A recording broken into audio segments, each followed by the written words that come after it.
IPL 2025 के बाद हमने आज से ही कवरेज शुरू कर दी है 2026 के आईपीएल की। आज इस वीडियो में हम आपको उन 6 टीमों के नाम बताएंगे जो कि अगले साल मतलब आईपीएल 2026 में नए कप्तानों के साथ उतरेंगी। नमस्कार दोस्तों, मैं यश तिवारी, आप देख रहे हैं क्रिकेट फटाफट का स्पेशल एपिसोड और आज इस वीडियो में आईपीएल 2026 की बात करेंगे। तो वीडियो को देखें, लाइक और शेयर जरूर कीजिए और चैनल को अभी तक सब्सक्राइब नहीं किया है तो सब्सक्राइब का बटन भी नीचे फटाफट हिट कर दो भाई और बेल आइकन दबा दो। चलिए दोस्तों, शुरुआत कर लेते हैं सबसे पहले चेन्नई सुपर किंग्स की टीम के साथ। अगर मैं चेन्नई के कप्तानी की बात करूं तो 2025 का आईपीएल चेन्नई के लिए बहुत बुरा रहा है और कप्तानी के मोर्चे पर तो चेन्नई के लिए यह बुरे सपने की तरह रहा है, क्योंकि शुरुआती मैचों में हमने ऋतुराज गायकवाड़ की कप्तानी को बुरी तरीके से फ्लॉप होता हुआ देखा। हालांकि दोस्तों बाद में हमें यह चीज भी पता लगी कि महेंद्र सिंह धोनी अब कप्तानी करेंगे और ऋतुराज गायकवाड़ को एक सस्पिशियस फ्रैक्चर बताकर बाहर कर दिया गया। रिपोर्ट यह बोल रही है कि ऋतुराज गायकवाड़ चोटिल नहीं थे, लेकिन क्योंकि उनका बल्ला भी नहीं चल रहा था, उनकी कप्तानी भी नहीं चल रही थी, धोनी ने यही सही समझा कि इन्हें चोटिल कर बाहर किया जाए, क्योंकि यह सीजन उनके लिए बहुत खराब और बहुत बुरे नाइटमेयर की तरह ही था और एंड में चेन्नई इस टूर्नामेंट से भी बुरी तरीके से ही बाहर हुई 2025 में। तो 2026 में ये लोग नया कप्तान ढूंढेंगे। ऐसी स्थिति में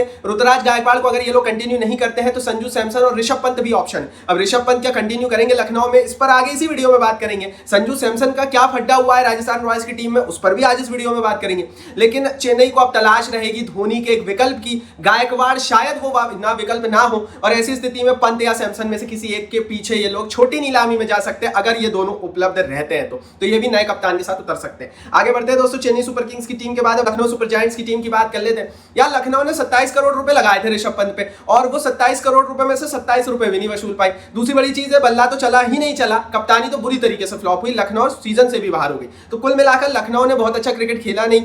जाहिर है लखनऊ की कप्तानी बहुत सारे लोग इस सीजन को देखने के बाद तो अब कतई करना नहीं चाहेंगे। पिछले सीजन में जो हाल केएल राहुल का हुआ वैसे ही कुछ हाल हमने इस बार ऋषभ पंत का होता हुआ देखा।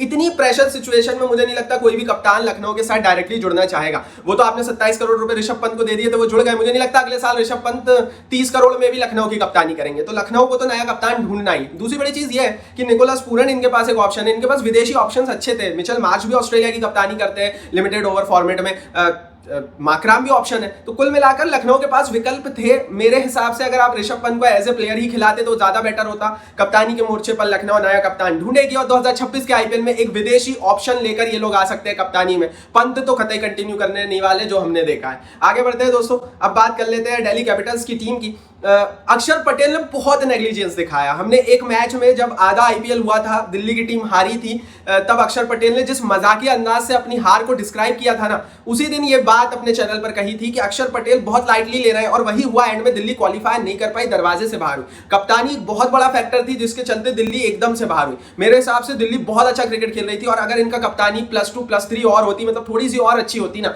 तो ये लोग शायद इस समय क्वालिफिकेशन कर चुके होते और प्ले ऑफ पर होते। तो मेरे हिसाब से अक्षर पटेल की काफी नेग्लिजेंस रही है कप्तानी में और दिल्ली वालों को ये चीज पता है। दूसरी बड़ी चीज ये है कि केएल राहुल और फाफ डू प्लेसिस ऑप्शन है जरूर, लेकिन फाफ डू प्लेसिस काफी एज्ड हो चुके हैं। क्या अगला सीजन खेलेंगे नहीं, 41 के ऑलरेडी हो चुके। सवाल है, केएल राहुल ने खुद मना किया था। तो ये लोग कोशिश जरूर करेंगे कि केएल राहुल को मनाया जाए कैप्टन के ऑप्शन के लिए, लेकिन अक्षर पटेल क्या वो भविष्य का विकल्प है, अभी तो जवाब नहीं ही दिख रहा है, क्योंकि दिल्ली ने बहुत अच्छा क्रिकेट खेला। अगर वो कप्तानी का एक्स्ट्रा तड़का लग जाता तो ये लोग क्वालिफाई कर जाते इस सीजन में भी प्ले ऑफ के लिए। तो जाहिर है दिल्ली के लिए ये एक बुरा सपना ही होगा, क्योंकि सीजन काफी अच्छा गया, एंड में दरवाजे से बाहर हुए। पर दूसरी बड़ी चीज ये है कि 2026 में ये नया कप्तान भी जरूर ढूंढ रहे होंगे। आगे बढ़ते हैं दोस्तों, दिल्ली कैपिटल्स की टीम के बाद अब केकेआर की बात कर लेते हैं। ये भी नया कप्तान लेकर आएंगे, क्योंकि अजिंक्य रहाणे की वो जो रिएक्टिव कप्तानी की हम बात करते थे कि जब कुछ हो जाता है तब वो रिएक्ट करते हैं, वही चीज इस बार भी हमने देखी। क्योंकि हर मैच में हमने रहाणे के हवाले से जब रन खा जाता था इनका गेंदबाज तब फिर वो रिएक्ट करते थे, जब टीम फंस जाती थी तब उनका फिर रिएक्शन आता था। इसको रिएक्टिव कप्तानी बोलते हैं, जिसके लिए अजिंक्य रहाणे जाने जाते हैं।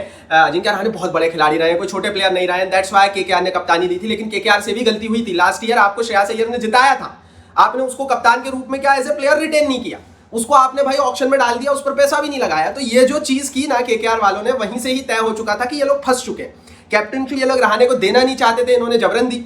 रहाणे करना नहीं चाहते थे, लेकिन रहाणे को भी एकदम से लगा कि हाँ भाई कप्तानी मिल गई, ये तो सीधे सीधे तौर पर ऑप्शन ही नहीं था केकेआर के पास। तो 2026 में ये लोग न्यू कैप्टन ढूंढेंगे। अब ये किस ऑप्शन को लेकर आते हैं, नया ऑप्शन क्या क्रिएट करते हैं, क्या छोटी नीलामी में किसी के पीछे जाएंगे, ये तो हमें समय ही बताएगा। उसके लिए आप चैनल को सब्सक्राइब करके रखिए, बेल आइकन को दबा कर रखिए और हमारे टेलीग्राम पेज को ज्वाइन कर रखिए, क्योंकि 24 घंटे 12 महीने आईपीएल का कवरेज चलता है। आईपीएल बेशक खत्म हो गया है, लेकिन हम तो भाई पूरे साल भर आईपीएल का कवरेज देंगे और ऐसी ऐसी खबरें लाकर देंगे, कोई नहीं देगा। लिंक डिस्क्रिप्शन बॉक्स में। आगे बढ़ते हैं दोस्तों, केकेआर की टीम के बाद अब बात कर लेते हैं सनराइजर्स हैदराबाद की टीम की। सनराइजर्स हैदराबाद के पास क्या विकल्प है वो देख लेते हैं। यार देखो, पैट कमिंस अच्छा ऑप्शन है। इस साल फ्लॉप रहे, लेकिन इनके जो कोच थे उन्होंने भी यही चीज क्लियर करी कि इन्होंने जो प्लानिंग की हुई थी वो प्रॉपर बैटिंग पिच की हुई थी। इन्हें ये लगा था कि पूरे सीजन में जैसा लास्ट ईयर 2024 में हुआ था 2025 में भी पूरी बल्लेबाजी पिच मिलेगी, और इसीलिए इन्होंने भैया सिर कटे बल्लेबाजों की एक फौज तैयार करके रखी हुई थी। लेकिन वो फौज फ्लॉप हो गई क्योंकि बल्लेबाजी की वैसी पिचें मिली नहीं जैसी मिलनी चाहिए थी, और ऐसी स्थिति में हैदराबाद को ये सब कुछ बैकफायर कर गया। दूसरी बड़ी चीज यह है कि पैट कमिंस एक विदेशी ऑप्शन है, हैदराबाद सोचेगी चाहेगी जरूर कि अभिषेक शर्मा को भी भविष्य के विकल्प के तौर पर कप्तानी दी जाए। तो मेरे हिसाब से हैदराबाद शायद अभी डिलेमा में रहेगी। हैदराबाद के लिए ऑप्शन है, पैट कमिंस कंटिन्यू कर सकते हैं, देयर इज नो डाउट। भाई 20-22 करोड़ रुपए मिल रहा है, कमिंस क्यों नहीं आएंगे। लेकिन आपके पास एक विकल्प अभिषेक शर्मा भी बचता है, जो कि भविष्य के लिए जैसा कि गुजरात ने गिल को तैयार किया है वैसा ऑप्शन बन सकते हैं। तो हैदराबाद दोनों ही ऑप्शन पर 2026 के लिए विचार करेगी। आप बताओ कौन सा ऑप्शन चुनना चाहिए, आप अपनी राय नीचे कमेंट बॉक्स में लिखो। आगे बढ़ते हैं, अब बात कर लेते हैं गुजरात टाइटंस की टीम की। यार गुजरात टाइटंस की टीम ने एक ऐसा विकल्प तैयार कर लिया है जो आने वाले शायद 6, 7, 8 सालों तक इनकी कप्तानी के लिए तैयार है। शुभमन गिल जैसा प्लेयर जो पहले केकेआर में था, केकेआर से बाद में गुजरात में आया। केकेआर ने शुभमन गिल की सर्विसेज को शायद 2, 3, 4 साल पहले ही मिस कर दिया था। तो केकेआर को आज जो कप्तानी की जो चोट लग रही है, जो दिख रही है ना, वो बहुत दिन से ये लोग ऐसा करते आए। तो शुभमन गिल की कीमत उस समय इन्होंने समझी नहीं, आज गुजरात को समझ में आ रही है। गुजरात टाइटंस को एक ऐसा खिलाड़ी मिल चुका है जो कि आने वाले कई सालों तक इन्हें सर्व करेगा, और 2026 में कोई चांस ही नहीं है कि गुजरात अपने कप्तान को बदलेगी। आगे बढ़ते हैं दोस्तों, गुजरात टाइटंस की टीम के बाद अब बात कर लेते हैं रॉयल चैलेंजर्स बेंगलोर की टीम की। आरसीबी ने भी सीजन अच्छा किया, प्लेऑफ के लिए भी क्वालिफाई करे, और रजत पाटीदार ने कई मैचों में हमने देखा कि कप्तानी नहीं की, कई मैचों में चोटिल रहे, कई मैचों में उन्होंने मोस्टली मैचों में कप्तानी की। कप्तानी के मोर्चे पर बेशक बहुत ज्यादा अंक रजत पाटीदार को ना मिले हों, लेकिन कुल मिलाकर उनकी कप्तानी में आरसीबी अच्छी करी। दूसरी बड़ी चीज यह है कि विराट कोहली करना नहीं चाहते और आपके पास कोई दूसरा विकल्प है नहीं। अगर आपको एक ऐसा इंडियन ऑप्शन मिल गया है तो मेरे हिसाब से आरसीबी कम से कम 1 साल तो और कंटिन्यू करना चाहेगी। अभी की स्थिति में आगे भी बढ़ाया जा सकता है। तो मेरे हिसाब से भैया रजत पाटीदार अभी तो फ्यूचर प्रोस्पेक्टिव में है और वो बने रहेंगे, और अभी की डेट में तो वो कंटिन्यू कर रहे हैं। 2026 में आरसीबी के कप्तान पाटीदार साहब ही रहने वाले।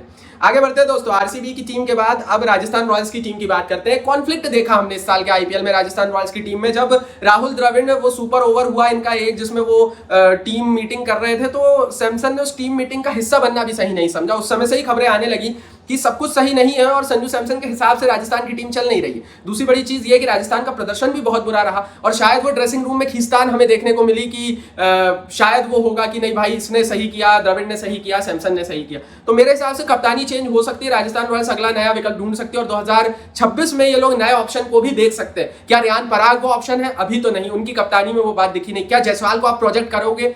हो सकता है भाई राजस्थान करे, राजस्थान बहुत कुछ करेगी, और अगर ऐसा हुआ तो सैमसन फिर छोटी नीलामी में जाएंगे और वहां पर चेन्नई की टीम भी सैमसन के पीछे जा सकती है। वहां से ऋषभ पंत भी छोटी नीलामी में जाएंगे, चेन्नई के पास वो ऑप्शन भी है, केकेआर के पास भी ऑप्शन है। तो अब कुछ बड़े प्लेयर्स की टीमें स्वैप होने वाली है, चेंज होने वाली है, और शायद सैमसन उनमें से एक हो। 2026 में राजस्थान को नया कप्तान मिल सकता है। आगे बढ़ सकते हैं, अब बात कर लेते हैं राजस्थान रॉयल्स के बाद पंजाब किंग्स की टीम की। भाई कोई चांस ही नहीं मिलता। श्रेयस अय्यर जैसा खिलाड़ी आपको मिल गया, जो पिछले साल केकेआर को खिताब जिताया था, वो पंजाब को मिल गया। तो भाई पंजाब कोई पागल तो है नहीं कि अपने पैरों पर फिर से कुल्हाड़ी मारेगी। हालांकि इतिहास पंजाब का ऐसा ही है, ऐतिहासिक रूप से पंजाब अपने पैरों पर कुल्हाड़ी मारने वाली टीम जानी जाती है, लेकिन क्या इस बार मारेगी मुझे डाउट है, मुझे नहीं लगता। पंजाब अब सुधर गई है, रिकी पॉन्टिंग के आने के बाद एक सदी हुई टीम नजर आ रही है, इंडियन प्लेयर्स का अच्छा कोर नजर आ रहा है, और उसके ऊपर आपको सोने पर सुहागा एक ऐसा इंडियन लीडर कप्तान मिल गया है अय्यर के रूप में, जो आपको भाई पिछले साल केकेआर को 2024 में पहुंचाया, 2025 में प्लेऑफ में पंजाब को पहुंचाया। तो भाई कोई चांस ही नहीं है 2026 में अय्यर इनकी कप्तानी करेंगे। केकेआर जैसी गलती मुझे नहीं लगता पंजाब करेगी। फाइनली दोस्तों बात कर लेते हैं मुंबई इंडियंस की टीम की। यार क्या बात कर रहे हो, हार्दिक पांड्या पिछले बार जब आए थे तो रोहित शर्मा वर्सेस हार्दिक पांड्या 2024 में हमें देखने को मिला। इस बार ऐसा कुछ भी नहीं दिखा, जिसके चलते मुंबई ने प्रदर्शन बड़ा अच्छा किया। तो मुझे लगता है कि मुंबई सक्सेसफुल रहे हैं, अंबानी एंड जो इनका मैनेजमेंट है सक्सेसफुल रहा है अपनी टीम को फिर से ऑन ट्रैक लाने में। अब इनके पास एक सशक्त कप्तान है जिसको रोहित शर्मा का विरोध भी नहीं झेलना पड़ रहा है, और रोहित भी टीम में, दूसरी तरफ टीम भी अब हार्दिक पांड्या के पीछे। ऐसी स्थिति में 2026 में पांड्या ही इनके कप्तान होंगे। तो 10 टीमें थी, जिसमें से 4 या 5 टीमें शायद कप्तान ना बदले, लेकिन 4 या 5 टीमें नए कप्तान को लेकर आएगी। अब आप बता दो इनका नया कप्तान कौन होगा, नीचे कमेंट बॉक्स में अपनी राय लिख दो, टेलीग्राम पर ज्वाइन कर लो। 2026 के आईपीएल की हर खबर, हर रिपोर्ट, हर रोज सबसे पहले देंगे। चैनल को अभी तक सब्सक्राइब नहीं किया है ना, तो भाई सब्सक्राइब बटन भी नीचे हिट कर दो, बेल आइकन दबा दो।